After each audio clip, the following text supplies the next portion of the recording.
Hello, everyone. Hi, hello. I'm sorry I started a couple of minutes late. I was having some tech difficulties, but I think I've got it all fixed. So let me know if this is working. You can see my face and the keyboard and can hear and all that great stuff. Hello, everyone. Let me check out the chat here. We got Vegas in the house. Love it, love it. We got Texas, Ohio, Ontario, Iowa, Georgia, Houston, baby, yeah. Rhode Island. What else? We got California.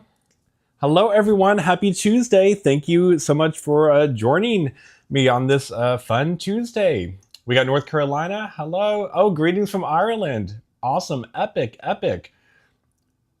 Love it, love it. I got my my warm coffee here again. There it is. Anyone drinking something warm and cozy as the weather starts to get a little cooler? At least it is here. Hello, everyone. I love reading the chat. Thank you all so much for joining. Really appreciate it. We're going to have a lot of fun tonight. It's going to be a continuation of what last week was. I got tons of emails and comments from you all that you really loved last week, where we kind of just went through a bunch of different random music styles and sort of, gave you a little bit of a crash course or an introduction into each one. Last week, if I remember correctly, we talked about rock. We talked about, what were all the different ones we talked about? We talked about gospel, we talked about Broadway, we talked about jazz, blues, ragtime, boogie woogie. I remember that. So today we're going to continue that. So I chose even more sort of random genres that are really popular or styles that I often have to play in that are fun. And today, especially, some more examples of fun styles that are popular from different parts of the globe. And especially if I am hired to play in a gig one evening that's about that specific style of music, what's sort of at the foundation of it. So I will say, not all the genres that we're going to look at tonight are built equally, meaning they're not all at the same level. Some are easy, some are kind of easy, some are not easy. So we're going to have kind of a bit of everything. I've definitely heard your all's feedback, and you've probably noticed I've been doing this in my YouTube videos, where you really like where I kind of combine beginner and intermediate and advanced levels all at the same time, like in the same video or the same live session. That way everyone's invited to the party. So if you are super advanced, we will get to something, I promise you, that is going to be harder. If you're at a beginner level, we're going to have something for you. So wherever you're at, you get to kind of plug in and then also have a goal to look at. So let me look at the chat here. A few more comments. We got, hello, Canada, love it, love it. Hello to the UK. I feel so so grateful for those of you that are staying up really late if you're in a different time zone and it's super late for you all. So let's look at the list for tonight. This is what it's going to look like for us. So we are going to look at doo-wop, country, tango, Celtic, polka, flamenco, and salsa. So a lot of fun ones. So we got a couple that are very connected to America, and then we have multiple that are connected to different parts of the world. And sort of like today, how you would play that sound on the piano and what people think of when they think of that sound.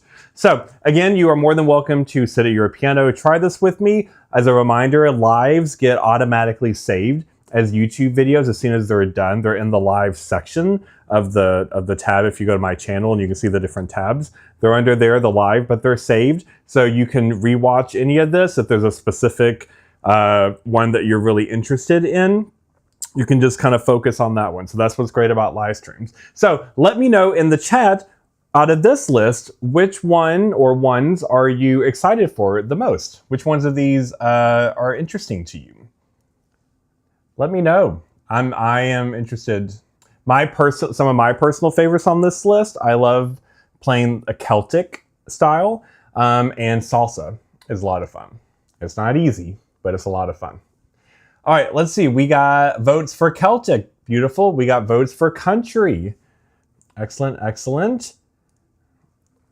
What else we got? What are we looking for? Celtic. Celtic's a big one.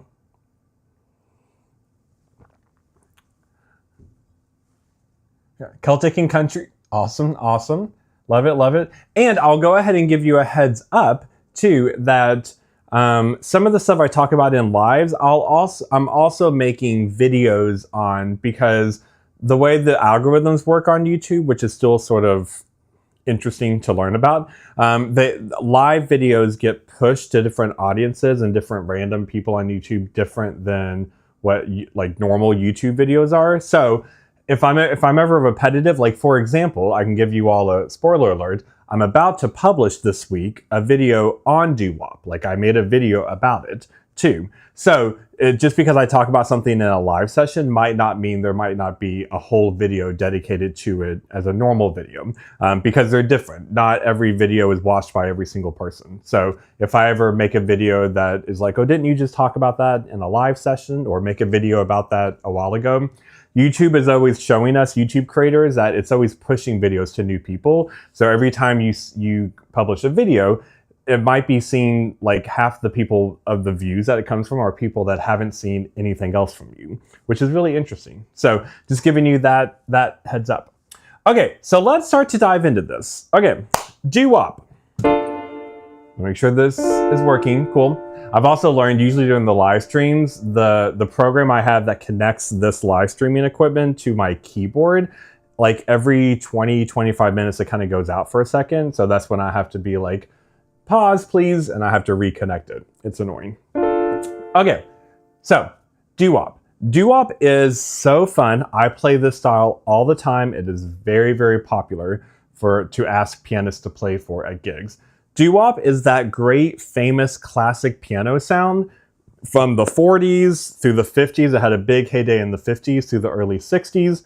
And it's very much connected to rhythm and blues, to rock and roll, the African-American communities. So it has this particular kind of sound. So I know as soon as I play it, you're going to be able to recognize it and know like, oh, there are tons of songs that sound like that. So here's what a basic doo-wop foundation sounds like. Think about songs that have this type of sound.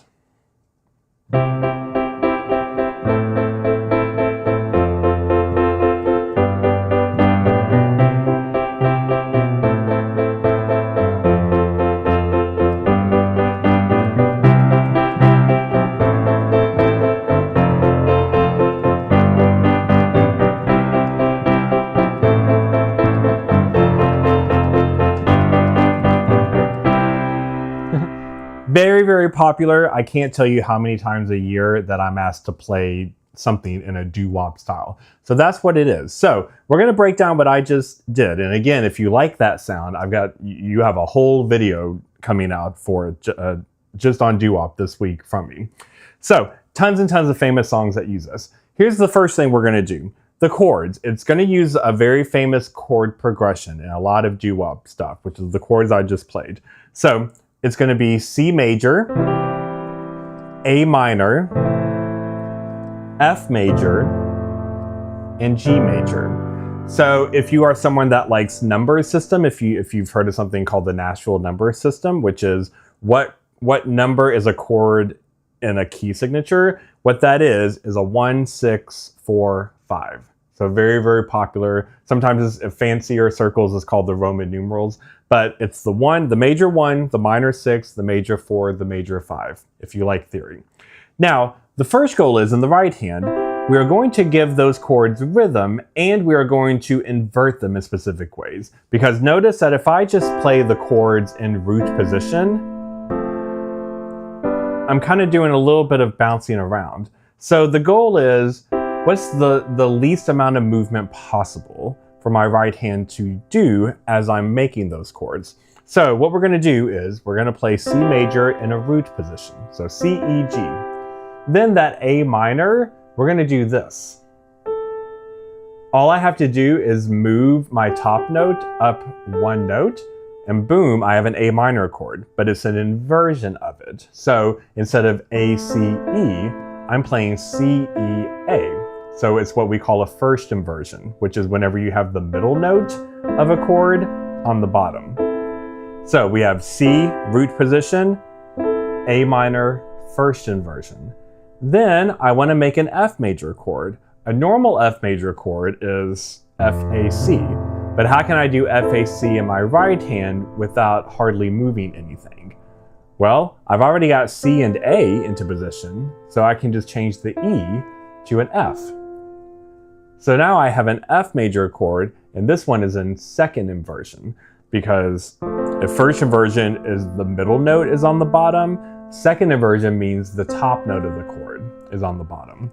So we've got C, F, A. So far we've got C major chord like this, A minor like this, so we just moved the top note up one, and then the third chord, we just moved the middle note up one note, and then our last chord, the G major, I'm going to move all three fingers down, so I'm moving, but all three only have to move one or two notes. So instead of G, B, D, I'm going to go B, D, G. So from here, my thumb, my C, just went down one note to B. My middle note F just went down to a D. And my top note A just went down one note to a G. So the four chords are going to be like this.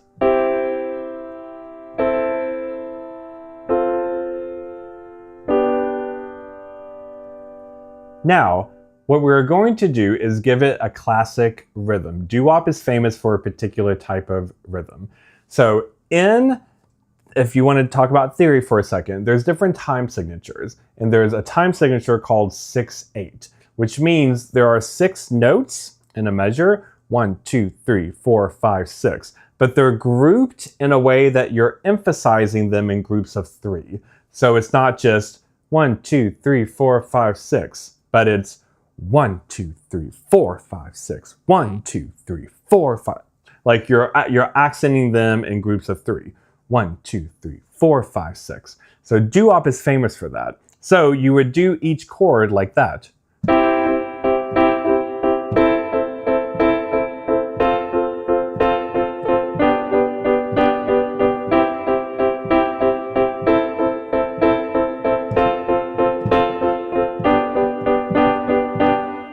All right, so that's fun. So you can try that just in your right hand. So it's about giving that accent on when you're playing each chord 6 times, you're accenting the first one and the fourth one. 1, 2, 3, 4, 5, 6.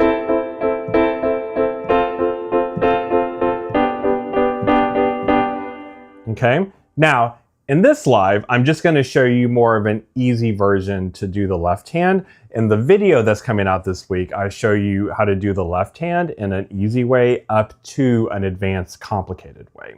So, but in general, your left hand is going to play the root of each chord. So if we have C major, we'll have a C note, and then A minor, an A, F major, an F, G major, a G.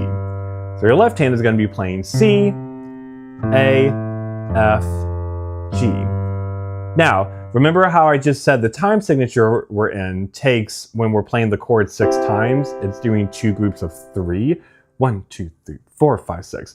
So every time you have an emphasis, we're going to play the left hand. So that means if every time we're playing the right hand chord 6 times, but we're emphasizing it as 2 groups of 3, that means we're going to play the left hand note, each one twice, because it's per groupings of 3. So the left hand is going to have 1, 2, 3, 4, 5, 6, 1, 2. So each note in the left hand is twice. So when you put them together,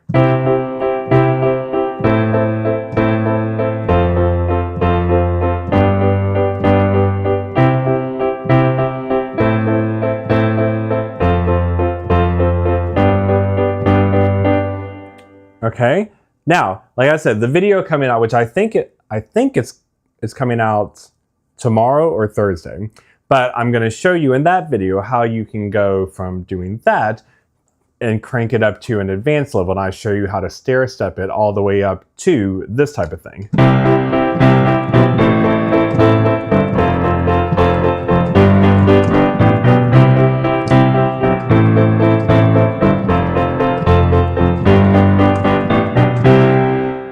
So, if you really like doo-wop and you like sort of this introduction to it, you'll really like the video that's going to come out. I'm going to show you how to bridge it between beginning to advance. But for now, this live stream, because we have several to go through, that was just sort of a nice little fun intro. So let me know in the comments, do you like doo-wop? Do you like that sound? I love that sound. It's one of my, I love that, I call it like the jukebox diner sound, right? I could jam on that all day long.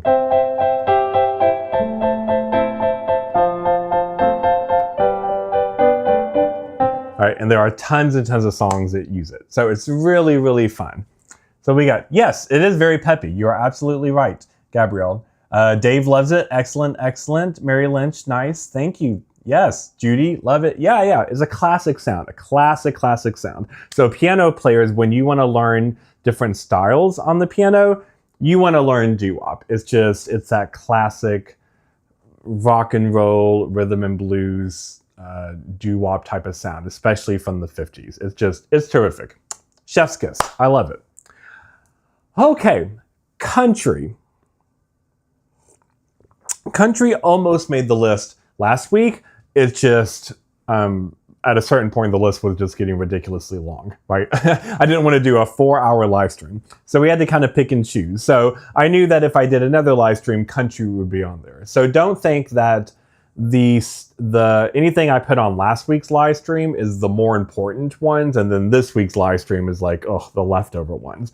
All the stuff I talk about on my live streams are uber important, and I as a professional piano player play all of these styles all the time. It's just in a live stream I kind of have to pick and choose what we cover because I can only cover so much. So country is really, really fun, and there's a specific technique. So I'm going to show you today a specific technique that we use a lot in country music that gives it sort of this interesting country sound, and it's going to be something that is going to come back later on the list with another music genre, but in a different way. So in the country version, we're going to look at how we do it in a chord.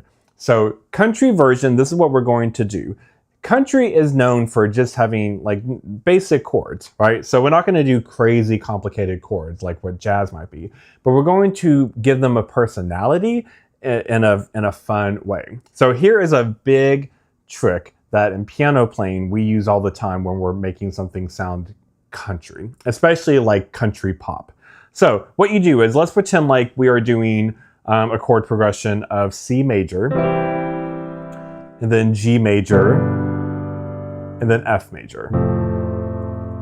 What we're going to do is, first, in the right hand, that C, E, G, this is where you all know that I preach a lot of that added second. We're not going to add the second into the chord, like you've heard me say a lot if you've watched a lot of my videos or been with me through a lot of live streams. So we're not going to do this. But we are going to use that second in a different way. Country likes to use the second in what I like to call the flick. We're going to flick it. What flick means is, for example, in a C major chord, if the second note, so that added second note would be a D, which is what note is between the bottom and the middle of the chord. Or you could view it as if I go to the middle note and then I go down 2 notes. That's another way to find it. However you want to find it. But you're not going to add it to the chord, but you're going to start on that note and flick really fast to the middle note while you're playing the bottom and the top. So it sounds and looks like this.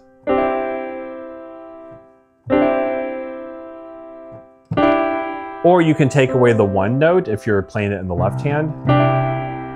But it's the concept of you are going to flick up to the middle note really fast. But it needs to be 2 steps down, or 2 half steps, 2 single notes down from the middle note. So it's not a half step. That's more of a jazz sound. That's more of a jazz sound. This is more of a country sound.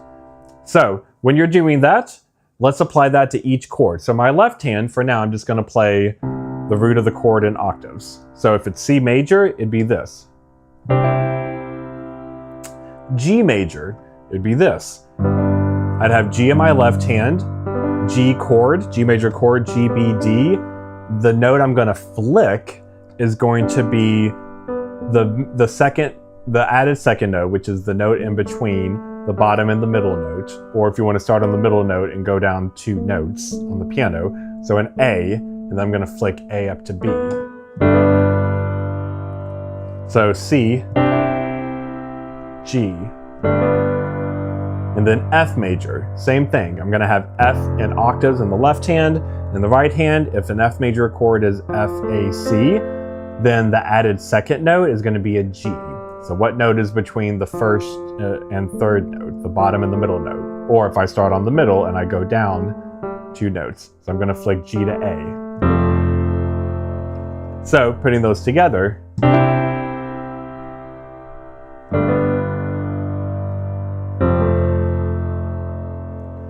then once you feel comfortable doing that, then in country we kind of just fool around with that, and we have fun giving rhythm with that. So if I'm playing country and I'm just kind of jamming on those 3 chords, notice how I'm always adding the flick in there. So if I'm just going,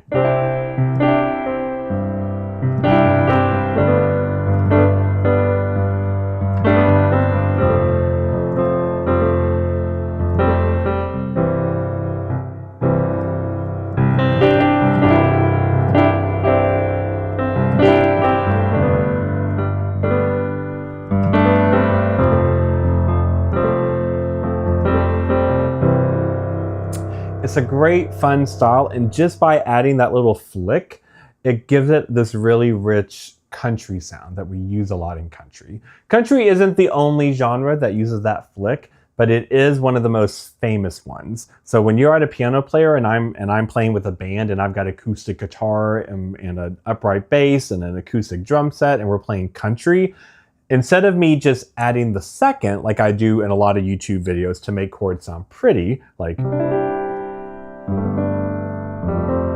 instead, I'm going to use that second and I'm going to flick it all the time. And it's going to give that chord that country personality.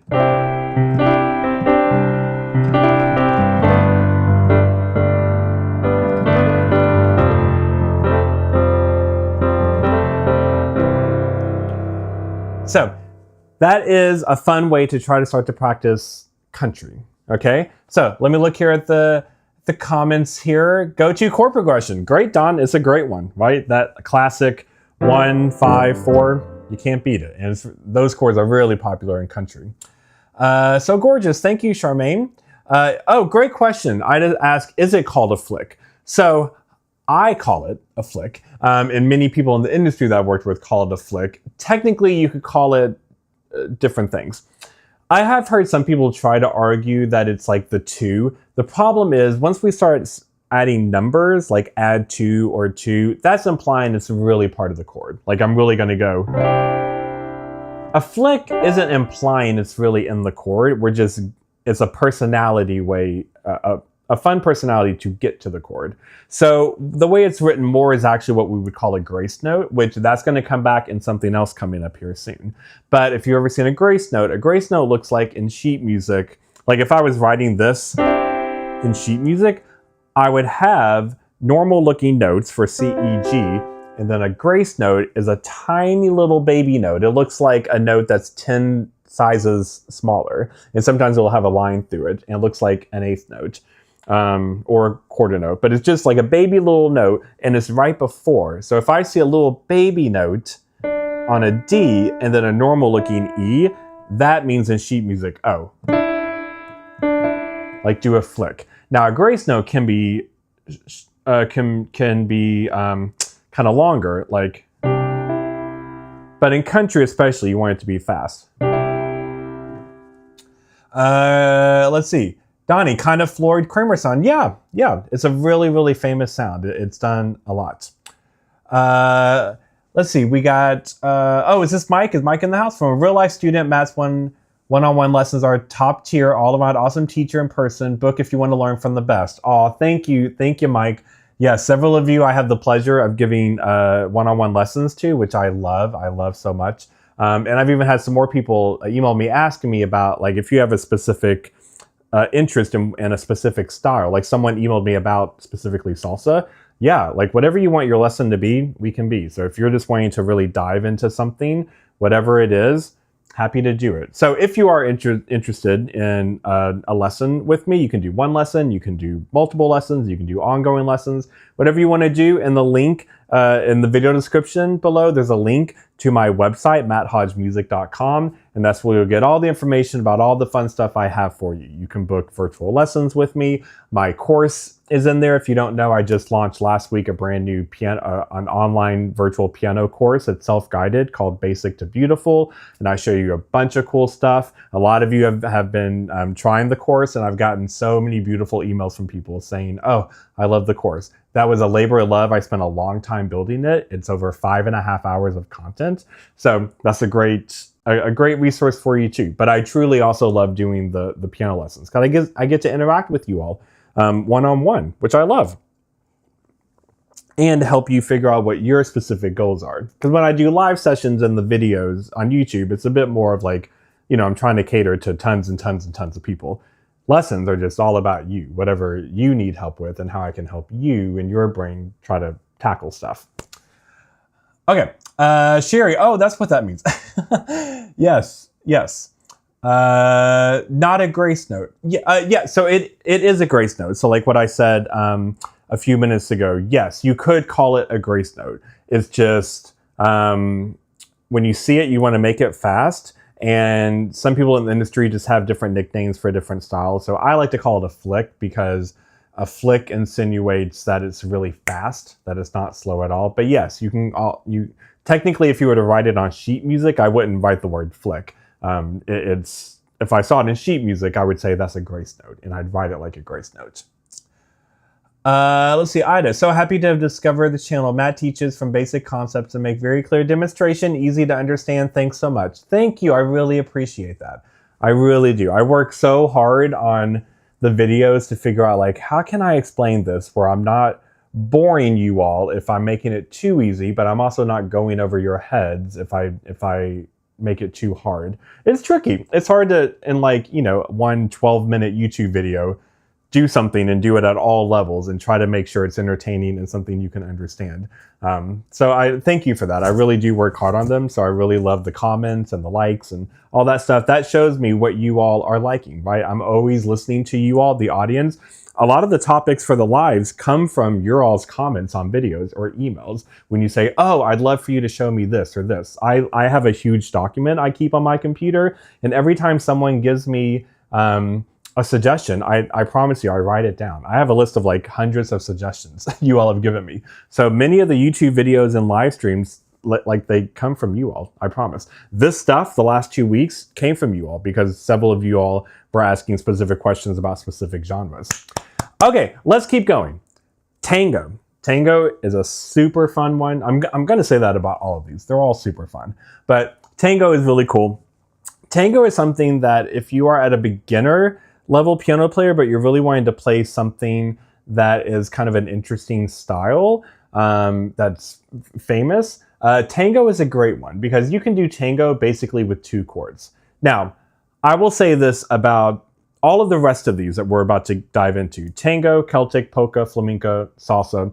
So these are examples of genres that are from another part of the world, right? They're not considered like it's an American sound. And the way I'm going to show you is introducing them to, like, here's something they're famous for, or kind of an introduction into it. But it's no means like in a short burst of period, that whole genre. Also, when I say it's not American sound, that's not true. Depending on which one we're looking at, some of these did also have American influences, a lot from like immigrants and different communities. So they all have a really, really beautiful, rich history. So, okay, tango. Here is the essence of tango.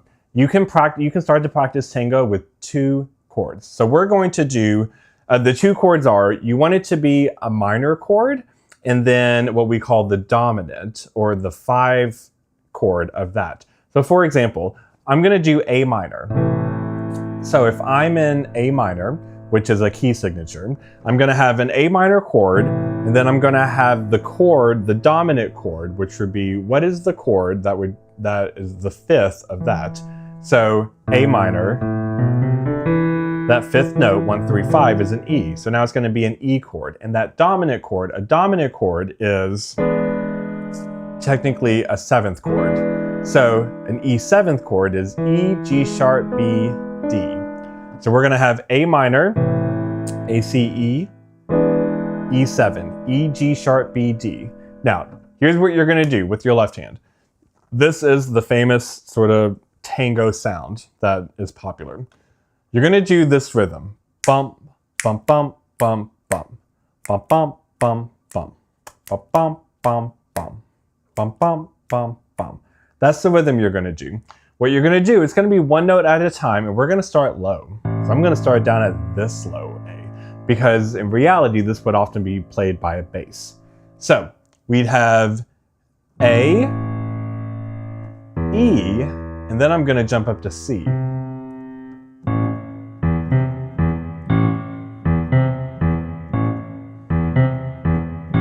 So it's the three notes of an A minor chord, A, C, E, but it's the bottom note, then the middle note, the bottom note, then the top note, then the middle note, but way up high.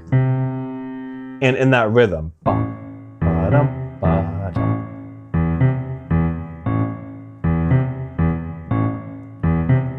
All right, so that, even just that sound, even if you just did that and didn't even do anything in the right hand, instantly iconic. As soon as I go to a piano and I start going, people instantly know I'm about to play a tango. When you see a movie or a TV show, tango is really, really famous, really popular to throw in movies and TVs because it's like a sensual, sexy dance, right, for characters. That's what you're going to hear. Yes, oh yes, I even see some of you all giving examples. Gomez and Morticia, yep. They're you know, they put the rose in their mouth and they start to tango. Carmen, yes, absolutely. So lots of famous examples of this. So at a very, very beginner level, this is why I say tango is great even at beginner, because you don't even have to do the right hand. If you just did the left hand.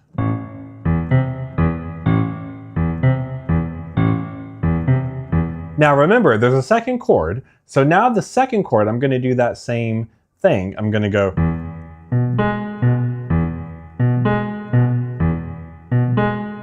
So the 1 of the chord, so E, 1, the 5, and then the 3 up here. So if I was to just do the left hand, it would be this.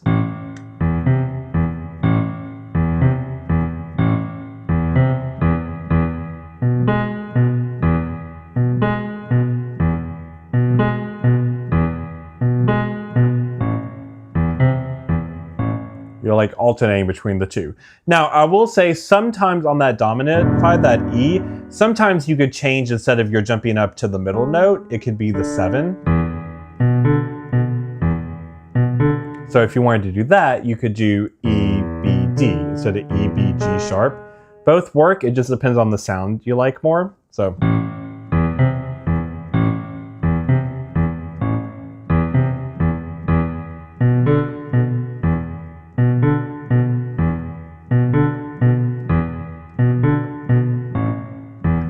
So whichever one you want. It is a little easier if you're a beginner to do E, B, D, bouncing that instead of E, B, G sharp, but either work. Now, in the right hand, we're gonna do, remember we have A minor and we have E7. So what we're gonna do is a little bit of stuff like this.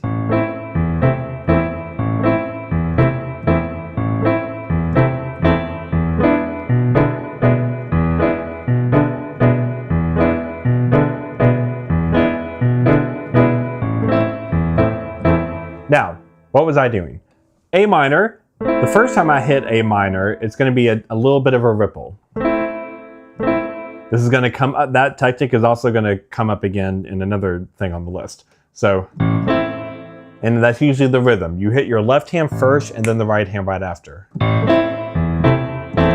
And then when you have the bum, bum, bum, bum, those two notes, that's when you hit your right hand again. The first one, so you've got left, right, and that first right is a little bit of the, like you're strumming it really fast, like a guitar. And then you just hit the next 2 times normal.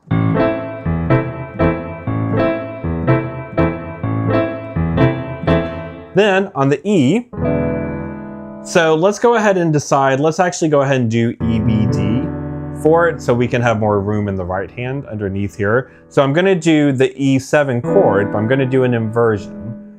because if I do this, this thumb is gonna kind of maybe get in the way a little bit of my left hand here. So I'm gonna do that. So G sharp, B, D, E. And I'm gonna do that same philosophy of the first time is gonna be like right after the left hand. So left, right, and that first right, I'm gonna strum it, and then the next two are normal. So if you do that, it's like this.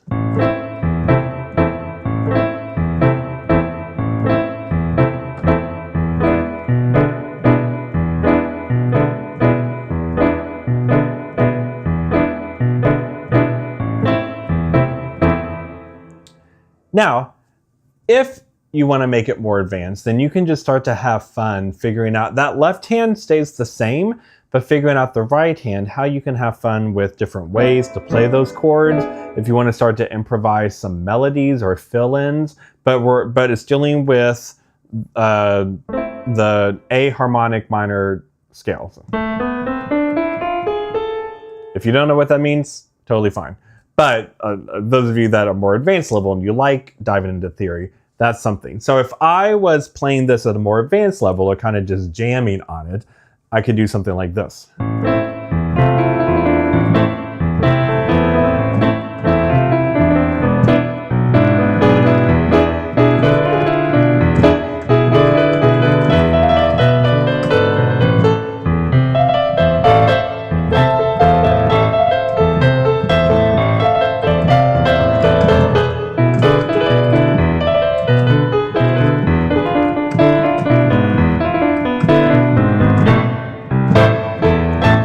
Like, you can have fun and just jam on it all day long. But a very, very beginner, you can just have fun just doing the left hand.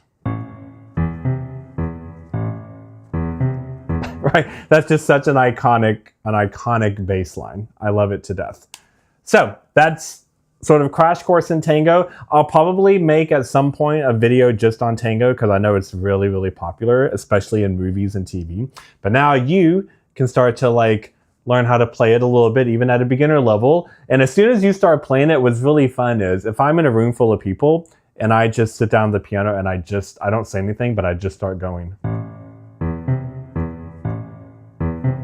You'll be amazed how many people start to like, like they start to dance. It's just like, it evokes dance. It's so much fun. Okay, so I hope you like tango. So we've done 3. We got doo-wop, we got country, we got tango. How we feeling so far? You hanging in there with me? You all are so awesome. Thank you for joining in on this. This is a lot of fun. So let me look here at the chat here. Sherry, is there a genre you don't know? I mean, I'm sure there is, but that's part of my job, right? I will say there are genres that sometimes I have to prepare a bit more for. If it's a very, very specific style of music that I haven't played in a while and I'm doing it for a professional gig, I'll brush up on it. You know, I'll remind myself. I'll listen to stuff like, okay, how did that go? What was that rhythm? You know, no one's perfect, but it's my job to know a bunch of as many genres as possible. Oh, Gabrielle says tango is her favorite. Absolutely. I love it. I love it. Oh, we got a question. I lost the tip of my left thumb. Oh, I'm so sorry. Making it hard to flick this. What can I do for the same effect? Oh, great question. So let me make sure I'm getting it right. You lost the tip of your left thumb. So if it's on your left hand, I'm always doing my flick with the right hand. So I'm always going like, and I'm usually flicking with the pointer finger and my middle finger. So try that. Like when I'm flicking, I'm not really using either one of my thumbs. I'm just kind of playing left hand. I was using a thumb to play an octave, but you can also just play one note. But I'm not using my thumb to flick. I'm using my middle fingers because I'm flicking notes in the middle of the chord, if that makes sense. But if it's really uncomfortable, just try to find what is a finger that you can feel comfortable with that can kind of reach that flick note, that 2 right below the middle note, and how could you play it? All right. Let's see. Sure, the ones you know very well. Well, thank you very much. I appreciate that. I hope so. It's my job. So I try to be really good at my job. Tango, about how many repeats of A chord? Oh, great question. So basically, it's usually always this rhythm. Let me play it to make sure I'm going to tell you correctly.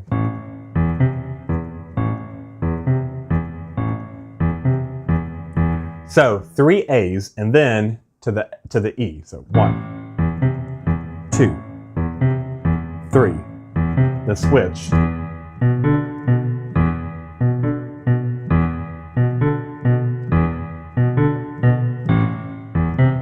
So one looping of it, one section is 3 A's, 4 E's, and then you land back on an A.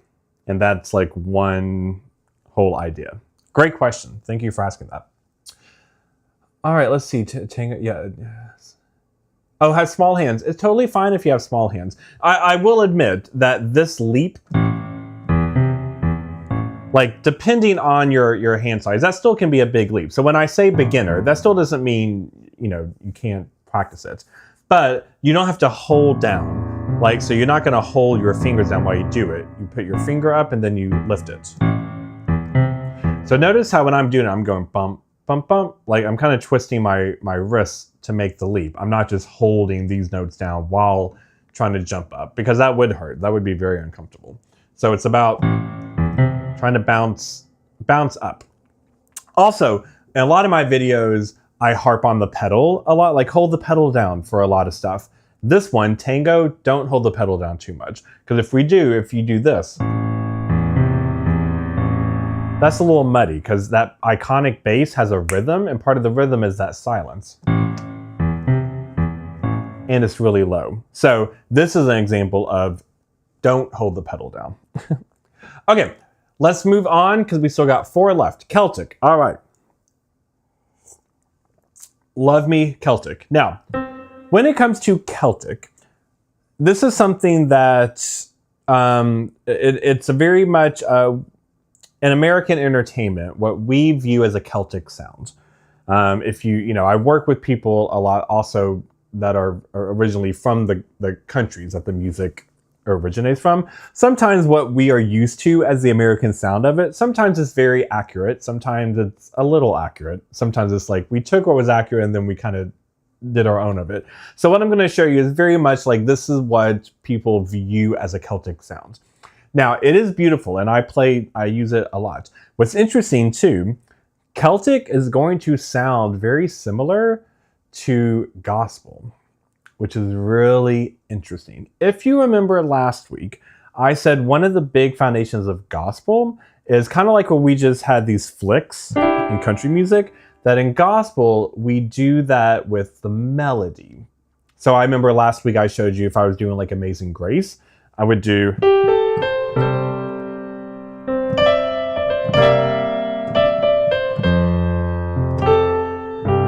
like you're flicking stuff within the melody. Celtic is a little bit of that vibe. It's not as hard, but Celtic, if I was to write sheet music out for Celtic music, you would see a bunch of grace notes. So those little baby notes that say we're gonna flick. It's just, you don't want it to be as punchy as you would for gospel or country. So with country, when I was going, like that has a punch to it. Celtic would be something like this. If I was kind of just making up melody and chords. Also notice in my left hand, the way I make chords, Celtic is also famous for having that kind of open sound. It's not going to have a lot of added notes. We're not going to have a lot of the added seconds and sevenths and major sevens and sixes. Like we're kind of doing the basic major minor chords and we're going to do a lot of open sounds. So what I've shown in several YouTube videos where instead of in the left hand playing a full chord, so if it's A minor, for example, instead of playing A, C, E, I'm going to take away the middle note, and I'm gonna play A, E, and then A again at the top. So what we call a 1, 5, 8. So we call that an open chord or a power chord. But for this, it's more open because we're not gonna be punchy with it, with power, but more of an open sound. So let's say if I was doing 4 chords of A minor, F major, C major, G major, Notice two things as I start to play something that has kind of a quote-unquote Celtic sound.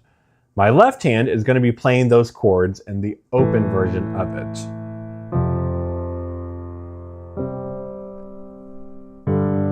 Whether it's full notes, like all at the same time, or one at a time, like an arpeggio. My left hand, I'm going to be playing one note melodies at a time, but I'm going to be adding what we call ornamentation, which can be grace notes, it can be little trills, because Celtic music is famous for when someone is singing Celtic music, for example, doing what we call melismatic singing. It's a fancy word to say that you're doing ornamentations and you have multiple notes on a single syllable. Or if you were playing like a fiddle, you would do it that way. So for example, if my melody was...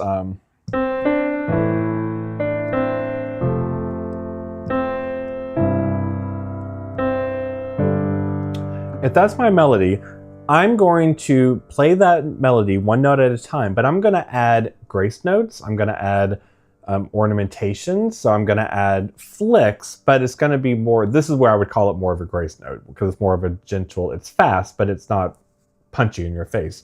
Ornamentations, doing little, like moving in and out. So if I was trying to give this a Celtic sound, this is without that stuff.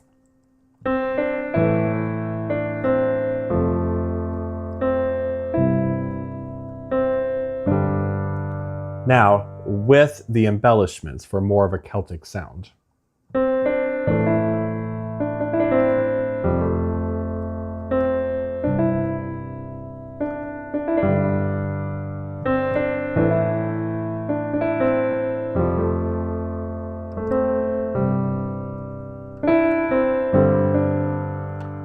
If I wrote that out, there would be several grace notes in it. So it has this beautiful sound and again a personality, but it feels a bit more sophisticated. So I'm not going, right? There's still a gracefulness to it.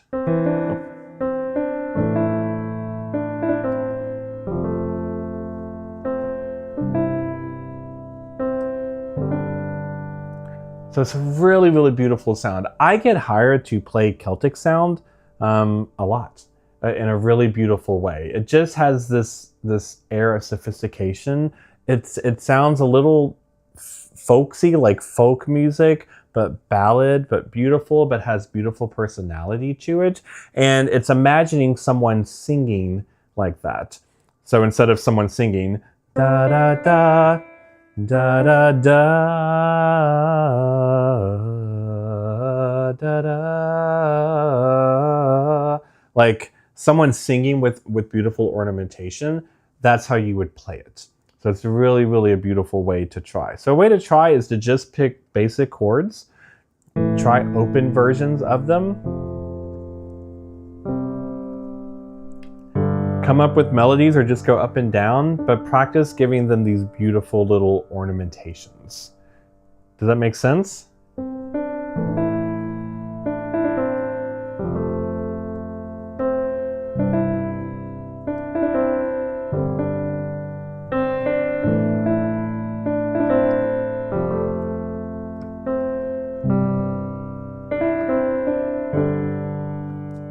Yeah, so it's really, really beautiful sound. So let me know in the comments what you think. I need to change one little setting here. Hold on.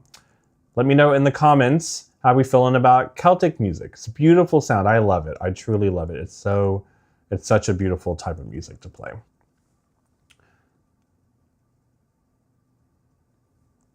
right, just checking one little setting here. Thank you for hanging in with me. Love it, love it.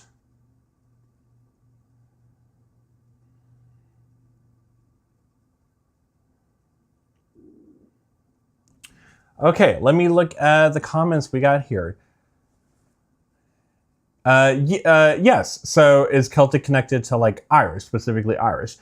Yes, it is famous for being connected to Ireland. A lot of people, yes, connected to that, like Ireland. Irish music. Let's see. Passing. I think someone asked, was it a passing notes. Yes, you could view it like that. You could view it as when you're connecting stuff or doing little ornamentations, like it is passing notes. If the embellishment you're using is in between one note down to the next, so like if I'm going from E down to C, but I'm going, then yeah, you could view that as passing notes. If I'm hitting a note that's like underneath the note and bouncing up to it, then you can see that more as like grace notes. So beautiful ways of doing it. Let's see. I know Enya is Irish. Oh yes, Enya was a really famous singer who who made this really popular, especially in films. Actually, one of my lead sheets is for one of her really famous songs, and it's full of this type of ornamentation, and that's coming soon in one of the members only videos. Oh, also you will have a new members only video dropping this week, I think tomorrow, and I think you're gonna have 2. So if you're interested, let me do a little thing about that too. If you're interested in joining the YouTube channel, it's totally optional, but if you click join, the big join button beneath, my members get extra perks, a lot of extra perks each month. So I have several members only videos each month that break down a specific song that's really popular. You get the downloadable lead sheet of it and a video from me like breaking down how to play it and at different levels, beginner level to intermediate to advanced. So it's really fun. So it's a great way to help support the channel if you would like to help support the channel. There are different tiers, they're all cheap. And every penny goes to helping to produce and support the channel and its mission. So that's a great way that I pay back the members. So far there are 5 or 6 up there, and I'm about to drop 2 more. I can tell you the 2 that's getting ready to drop this week. One is Hit the Road Jack. It's going to connect to the Rhythm and Blues video that I released yesterday, but it's going to specifically be about Hit the Road Jack. And then you're also going to get Simon and Garfunkel's The Sound of Silence. So very excited about that. So members, be on the lookout for that as well. And there's an Enya song that's going to be coming up in a couple of weeks too in there. That's really beautiful to play. Okay, let's see what else. Gabrielle, do I play Cape Verdean? If you're talking about Cape Verdean, yes, I have done that as well. Almost every world music genre style I've played at some point for something. I wouldn't say that's not as popular of a request that I get, but I have done it before. Yes. What is the difference between a grace note and ornamentation? Great question. A grace note is usually going to be if we are bouncing up to a specific note and it's a note right beneath it. So if I'm going, so D up, bouncing up to E, then that on sheet music, the E would, like there'd be a normal looking note on an E, and then there'd be a tiny little note on the D bouncing up to it. So normally if we want to call something a grace note, it's insinuated most of the time. We're going to take the note that's beneath it and we're going to like one note beneath it and bounce up to it. Ornamentation is more of a broader term because ornamentation could mean you're just embellishing different ways. So that can mean a flick note, a grace note, it can mean a trill, it can mean it's sort of different ways. So you could say that a grace note is a form of ornamentation. All right. Is a Ken Burns documentary starting? You mean like is Ken Burns getting ready to come on? I love Ken Burns documentaries. They're really good. I've watched a couple of them. They're great. Sherry loves it. Excellent, excellent.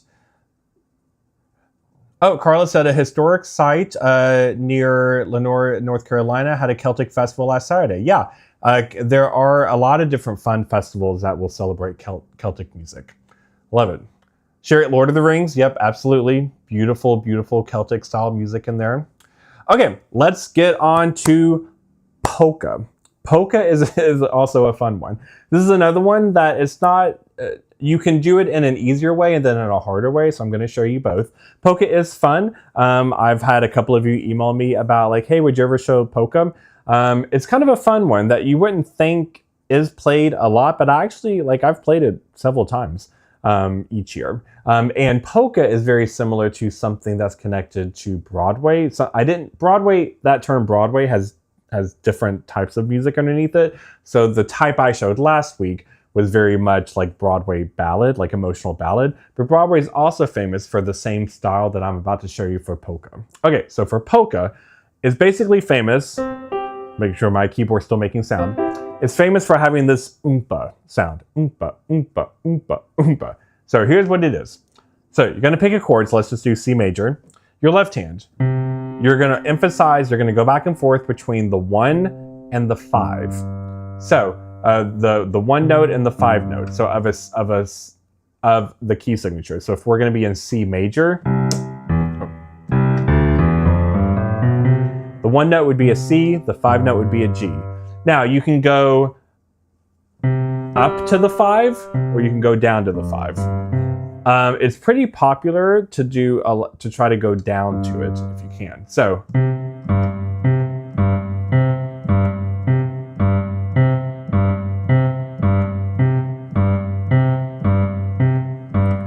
you would do that over and over. And then the 5, the G, would be a G, and then down to D. So.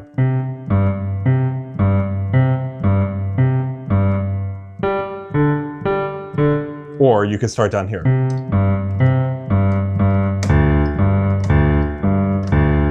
All right. Now, the oompa part comes from the right hand playing the chord. So if we're doing a C major chord, so let's say I'm going to play it like this. I'm going to have an inversion. So G, C, E. So it's going to be, the right hand is doing, you're always alternating between the left hand. So instead of it being, it's this.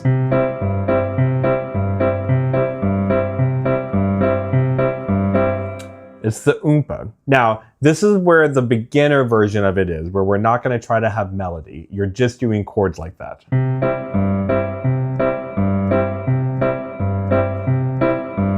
So then the next chord, let's say the next chord was a G, that G major. Let's turn it into a 7th, because that's popular, like a dominant chord.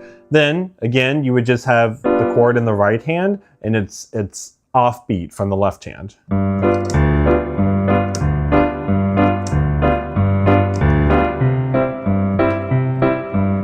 Now, this is another one like Tango that I'm actually not going to hold the pedal down, because I want that choppiness of the sound. So I'm not going to do this. I'm going to hold my pedal down. I don't want that.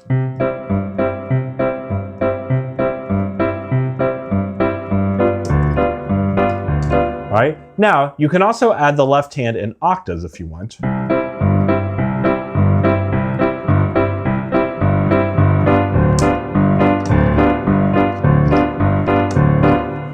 All right. Now, if you want to make it more advanced, the way it's more advanced is if you start to try to make melodies are still, it's kind of like you have to split your right hand in two. You're underneath the melody, you're still always doing the oompa part, but the right hand is still playing the melody. So let's pretend like the melody is something like this.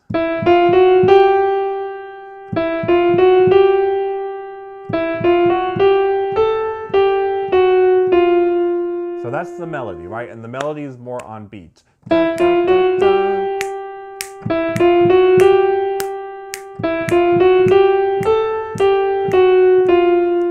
If that's my melody, I'm still gonna have to kind of split my brain, where I'm still playing that in my right hand, but I'm also still playing the underneath the melody. So it'd be like this.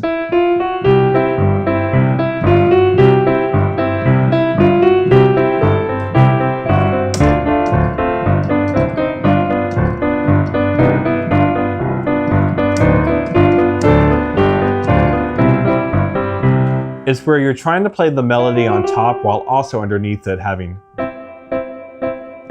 so like at least 2 notes together of the chord underneath. So this is it's a little bit of a trickier one. So if you are a beginner, you can just have fun first just doing right, back and forth, and then the oompa.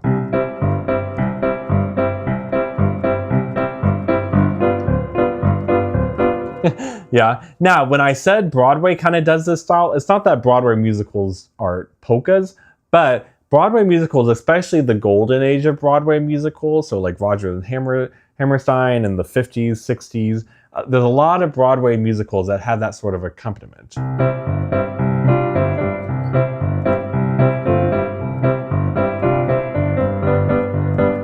So if I'm playing like an old school traditional Broadway musical, I'm going to be doing that a lot, that kind of oompa. So, but it's really, really famous in polka. It's a really fun thing in polka. Okay, let's look at the comments here for a minute.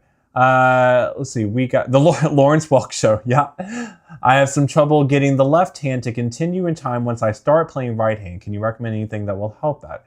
Interesting. Let me reread that one more time, make sure I got it right. I have some trouble getting the left hand to continue in time once I start playing the right hand.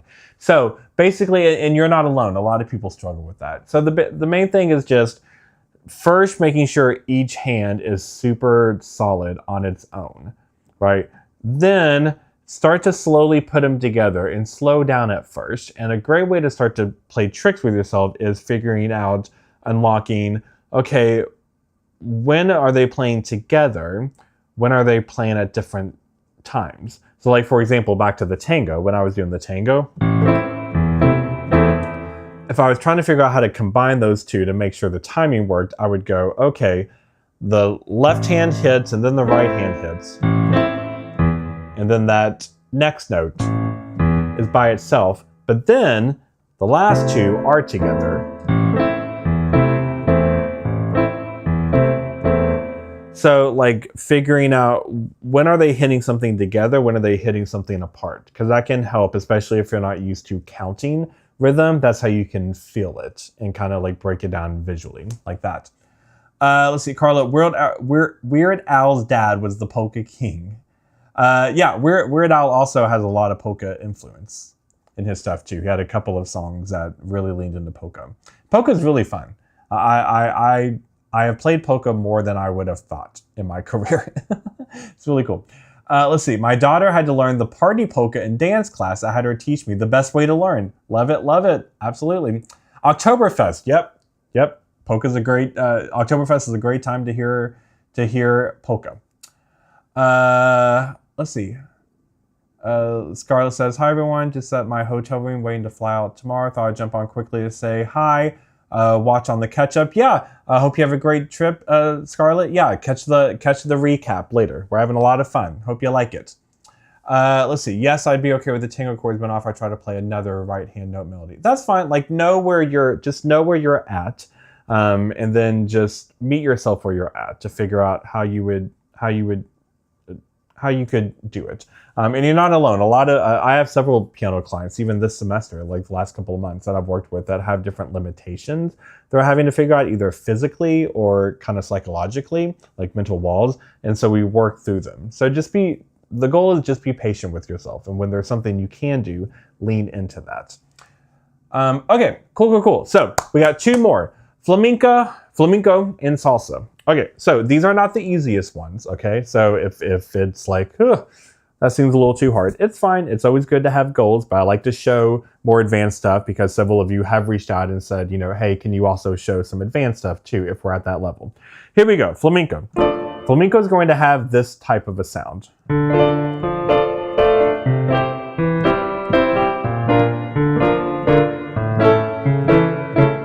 So, what did we do? Flamenco is famous for having these like guitar sounds, like they're strummed. So we are going to do D minor first. So I just chose 4 chords that this will work with. D minor, you're going to play a full arpeggio or a full chord version of it. So D, F, A plus the D on top again. So the first time you play it, it's going to be like this. Kind of like how when we had the tango. Same thing here. So it's a fast, like a guitar. So it's not, but then you're going to go, so you're going to go strum and then bottom note, top 3. So let's see. So that's what we'll do. So we'll go strum and then bottom, top 3, bottom, top 3.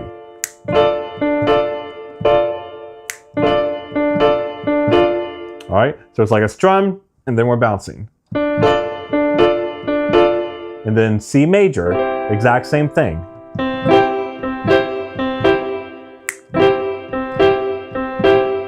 B flat major, same thing. So B flat, D, F, B flat. I should have said C major with C, E, G, C. B flat major, B flat, D, F, B flat. A major, which is A, C sharp, E, A. So just the right hand, notice how we're moving down those chords. So it would be like this.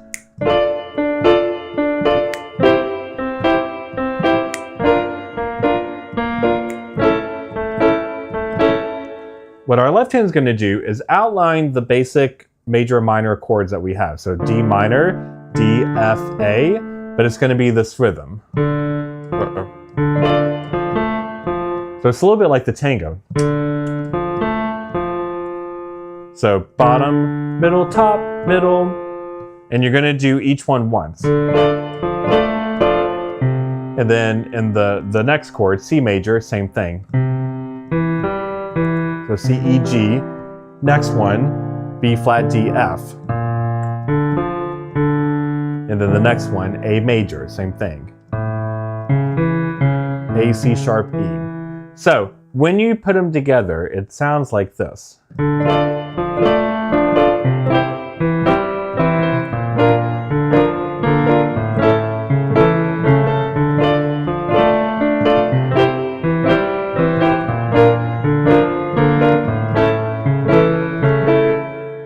So, not the easiest thing in the world. It's actually not as hard as what it sounds, but it's not easy. You just have to kind of get used to the... But it's always just doing those 4 notes, the arpeggios. So we're not adding any weird notes. We're not turning them into complicated chords. We're just doing the basic major minor chords. We're just doing it in a syncopated type of rhythm.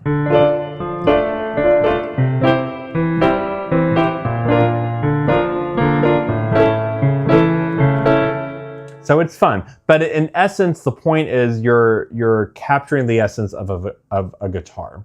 That Spanish flamenco guitar has a very specific type of sound and has a beautiful strum and a rhythm to it. So on the piano, you're trying to mimic that a bit. So hope that makes sense. Again, if you are at a beginner and that's like, what in the world? Skip it. Okay, I'm giving you different examples at all different levels, but if you want to challenge yourself and you think you're at the level 2, it's a great one to try. It's really fun. Okay, let's go on to the last one and then we'll wrap up with the chats, all right? So, salsa. This is another one. It's not as hard as what it sounds like once you unlock it.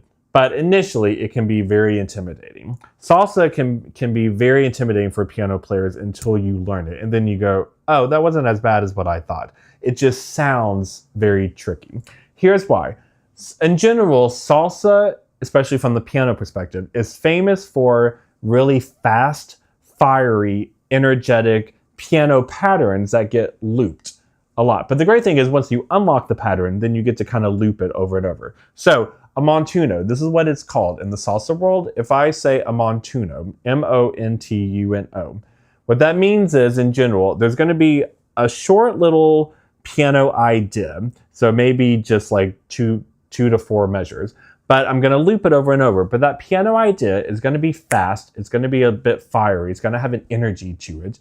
And it's going to have syncopation to it. So it's going to really like have a groove to it, because probably behind it are going to be percussion instruments doing really interesting beats. So here's what I'm going to show you. First, I'm going to, this one I can show you in different levels as well. Here's what we're going to do. Right hand, A minor chord. So you're going to go, we're just going to go 1 note at a time first. So we're going to go, so here's what that was. A, so every time we bounce up to a note, it's always going to be E. So A, E, and every time we bounce back down, we're bouncing back down to a new note. So A, E, G sharp, E, G, E, G sharp. So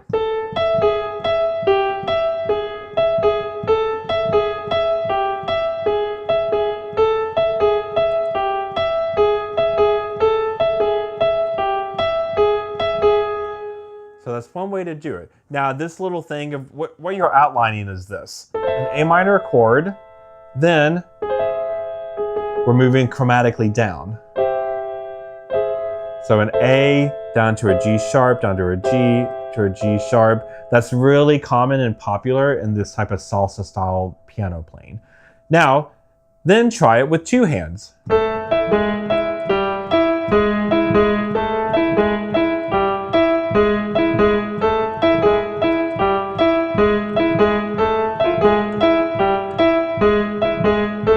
So it's still one note at a time, and I'm not holding the pedal down. So notice how there's a big pattern of a lot of these sort of what we call world music genres or music that's famous from different parts of the world.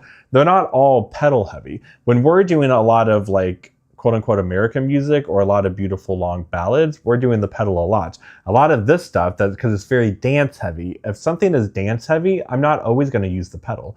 So listen, if I use the pedal, it'd be a little muddy. It'd be this.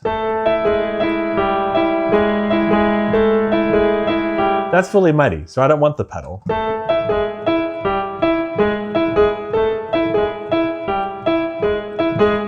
Now, next level up from this is, what's popular is in these little salsa piano patterns that we're doing quickly, they're not always just one note at a time. So there'll be times that you play a chord in the middle of it or two notes at a time. So now what we're gonna do is, if you wanna take it up a level, every time you bounce up to the E, turn it into a C and an E. So just one hand.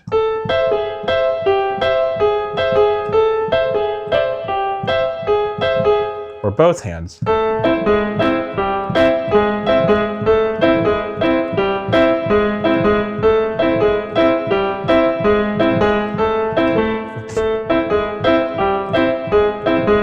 It's really, really fun. So it's the bouncing and kind of alternating between one note and two notes.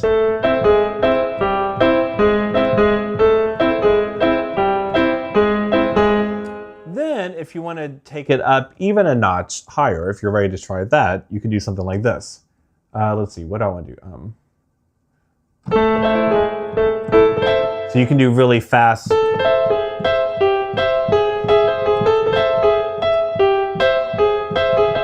Where you kind of, you add little fills and you make the rhythm even faster.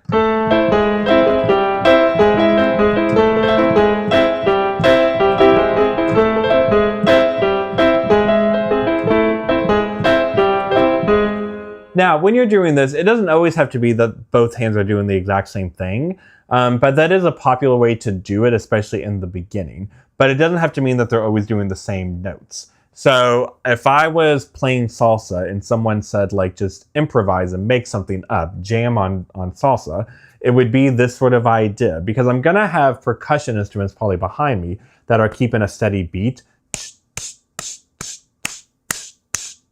which means you are gonna do a lot of offbeat stuff. So, and then you just have fun, and it's kind of, it's fast, it's fiery, it's syncopated. It's often gonna have minor chords in it. It's often high, right? I'm not doing this. I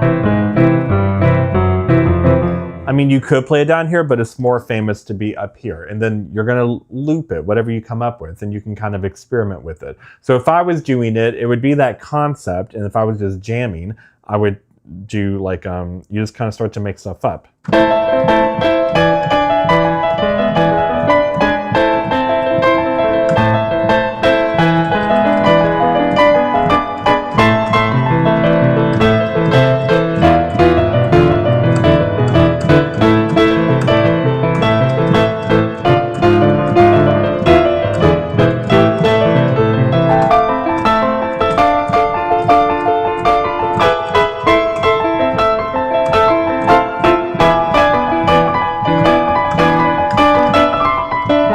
Like, you just have a lot of fun with it. It's super fiery. It really wakes you up, right? You got to be alert to play it, but it's a lot of fun. But even just doing one hand, just going, Or even not just even the two notes, just one note at a time and go slow.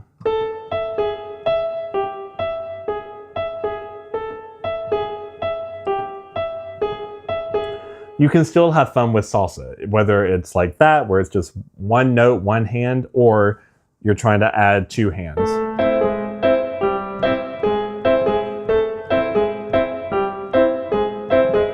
And then you can come up with something else. So.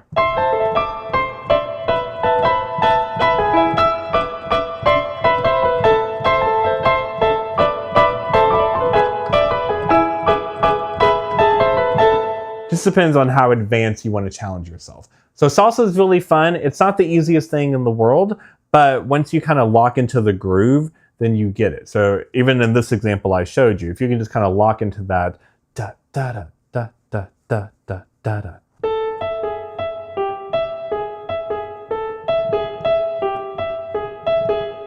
You can have a lot of fun with it. Okay, whew. We got through the whole list. What are we thinking, everyone? Thank you all so much for sticking around with me. All right, let me see what the comments, let me see what we got here. BB says, many thanks, Matt. Lots to digest, but so stimulating. You're welcome. Yeah, it's a lot, right? That's what's fun about the lives, because the lives get to be a lot longer. They're not just, 10, 15 minutes long like a normal video. So we get to cover a lot of stuff, which is fun, especially because then you get to go back and replay it later. Yeah, so thank you so much. I'm glad you're having a lot of fun with it. Let's see what we got. I see this is a possible movie soundtrack for action. Yeah, it's really fun. Now, this is sort of your homework. Next time you watch movies and TV shows, especially that are sort of set in a quote unquote another country, another region, listen for the music, how they're crafting the music in it, because so many regions have beautiful sounds that are kind of instantly recognizable, right? Like this, that's instantly recognizable as tango, right? Hearing.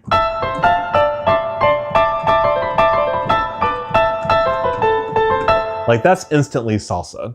Hearing.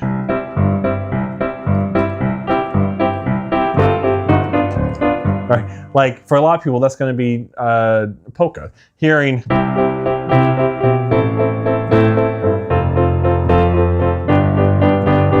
That's very like 1950s America. So all of this stuff is really, really fun. That's why I love music. I love music styles and genres. And I love when people appreciate all of them, when you want to play them all. And also the ones we did last week. So tons of great stuff. Judy had a lot of fun. Thank you so much. Appreciate it. Fabulous. Thank you. You're so welcome. Dawn, you truly are a wizard. Matt, amazing. Thank you so much. I really appreciate that. Irene, great lesson. Thank you so much. Mary, yeah, Blue Moon. Exactly. Blue Moon, exactly like that.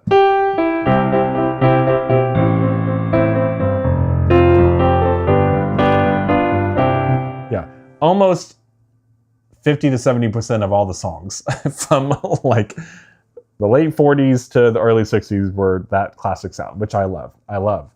So thank you all so much for hanging out with me. I've kept you hostage for an hour and 20 minutes. I really appreciate it. A couple of things to remember. So if you didn't get to check out the video I posted yesterday, the rhythm and blues one, definitely check it out. It's really, really fun because it's an upbeat one, and I show you another iconic type of sound like Doo-wop that's very instantly recognizable, and I show you how to do it as an easy level and an advanced level. And especially if you are a member, watch that video, because that video is going to be used in the next members video that's going to get released either tomorrow or Thursday. And then I've got another video coming this week for public for everyone. And then again, if you want to check out my website, matthodgemusic.com, the link is in the video description, where you can get a bunch of information about if you ever want to do a one-on-one piano lesson with me, or you want to check out my piano course. Also, I've gotten several emails of people saying they're interested in the course, but they're not sure if it's at like a good level for them where they're at. So this is why I give a 7-day risk-free money-back guarantee, because I want you to try it, because it might be right for you, it might not be right for you. So you get 7 days to try it. So if you do it and then you do it for a couple days and it's just not for you, it wasn't at the level you wanted it to be, no worries. Just email me and say, hey, love the course, but can I get a refund? It just wasn't a good fit for where I'm at. Happy to do it. You'll get a full refund. So try it. But I have had several people emailed me the last few days that said they thought it wasn't for them, but they tried it and now they're glad they tried it because it ended up being for them, which is lovely to hear. It means the world to me. So let me know whatever you all are wanting to see next. I'm always wanting to hear comments and suggestions. So make sure you're leaving me comments in the videos and sending me email messages of what would you like me to cover next. I'm here for you. I view myself as a public servant for you all. Let's see here. Oh, Charmaine says, great course, folks. Oh, thank you, Charmaine. Yes, several of you have sent me really lovely messages of how much you're really enjoying the course. It's a lot. It's, like I said, it's like 60 videos, 5.5 hours of content. You get dozens of lead sheets. You get lots of stuff. And you get a big coupon for doing a virtual piano lesson with me, too, after the course, which is wonderful. So thank you all so much that have signed up for it. And again, if you would like to join as a member, that's really cheap. You just click join in the join button below, and then you'll get instant access to all of the members' videos. Also, too, if you are a member, if you're having trouble finding where those videos are, because a few people emailed me and asked me to find them, you just go to the channel page. So like you just click Matt Hodge Music under any video to go to my channel, and then you'll see tabs. The tabs will say like home, video, playlist, blah, blah, blah. Once you're a member, then you'll see a tab pop up that says membership. And then if you click that tab, all the members' videos will be there because they're in a different section than like the normal public videos. So that's how you find them. So you don't have to go and search for them. They're all right there under your membership tab. That tab pops up once you become a member.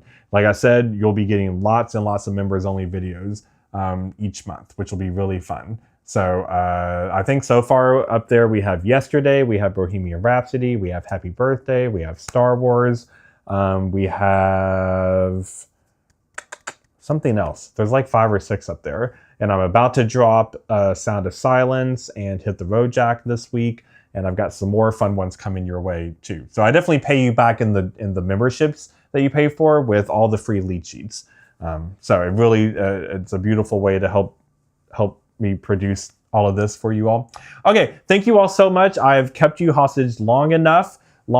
Thank you all for being such an incredible community and a big supporter. I truly love you all. You all have my heart. I view you as like extended family. Now, this beautiful community we're building together. I love it. So thank you so much. I'm going to go ahead and say goodnight. Let me check out the last few comments here. We can start to say goodnight to each other. And I also love to see you all get to know each other and chat with each other as well. That warms my heart because I get to know a lot of you individually if you do lessons with me. So I love when you all get to meet each other and chat with each other. You're beautiful souls, beautiful community. So thank you all so much. I'm seeing a lot of thumbs up, good nights, hearts. Yes, you all have my heart. All right, everyone, I will see you live. We'll be live again next Tuesday. I don't know what it's going to be. It'll be a fun one, whatever it is. I'll let you know later in the week what it's going to be, but it'll be next Tuesday at 7, the same time for me. For a while, that's the schedule I'll have to be. Email me if you have any questions about anything, and keep checking out the stuff that's coming your way this week, and have a beautiful week, and keep making music. Every day, spend like 2 minutes just sitting at your piano and just play something for yourself, even if it's just a few chords you love. All right? You want to play for your soul, play for your heart. Okay, everyone? All right. Have a wonderful rest of your week, and I will see you all live next Tuesday. And until then, I'll see you in all the videos coming your way the rest of the week. All right, everyone. Bye.